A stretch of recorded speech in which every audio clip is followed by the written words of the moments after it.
Hi, welcome back to another episode of Thinking Inside the Box on Noah's Ark.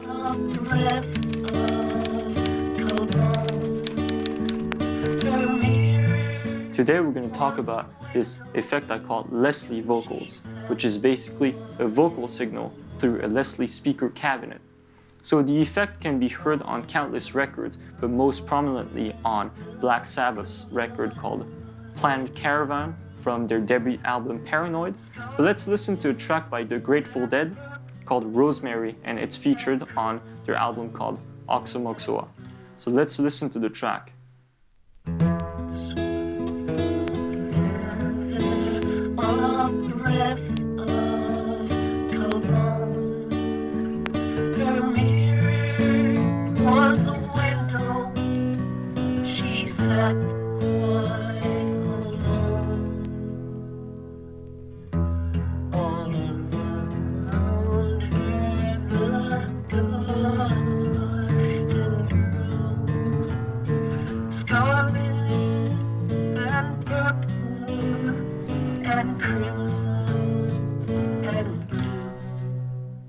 So the Leslie speaker can be used on many different sound sources, and we've seen in previous videos that you can use it on piano, on guitars, but let's focus on the vocals this time. So how do you achieve that effect in the DW? So let's jump into Pro Tools. I'm going to show you how you can achieve that effect really easily. But just remember, don't overdo the effect because otherwise the lyrics are going to be unintelligible anymore. So here I've got an old session of mine called Postman's Journey, and it features some Leslie vocals on the bridges.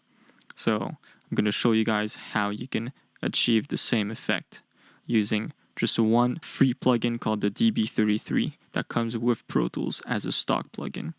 So I'm just going to play the track, this little section first, to give you a taste of how it sounds like.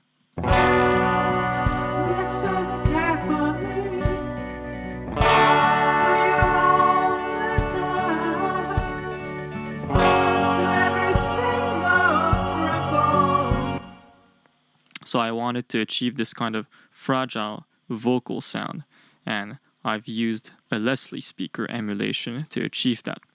So let's go to the mixer window and see what we did.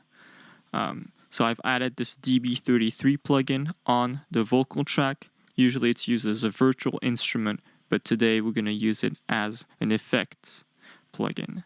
So let's go to the cabinet side, and if you turn down the input of the organ, you can get the external input cranked up, and you can adjust the speed of the rotation of the horns in the Leslie. I've set that to fast to have this wobbly sound, and you can further adjust over here if you're not satisfied with the rate at which the horn rotates. You can also change the characteristics of the tube preamp. So I've driven a little bit the sound and removed some character to fit the track. So without the Leslie speaker, it sounds kind of thin and without character. So this is what it sounds like without the Leslie speaker.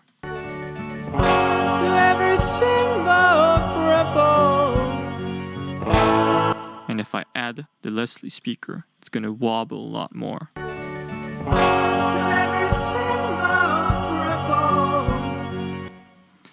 And another thing I want to add to this is that I've still kept the original vocals on a duplicate track at a lower level in the mixer so that you can keep some of the dry sound.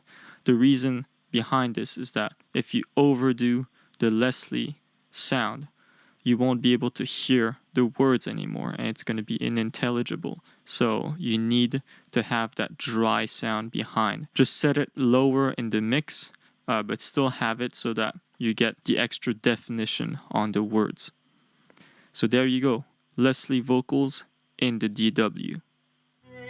So that's it, Leslie vocals in the DW. I hope you liked the video, and please give it a thumbs up if you liked it.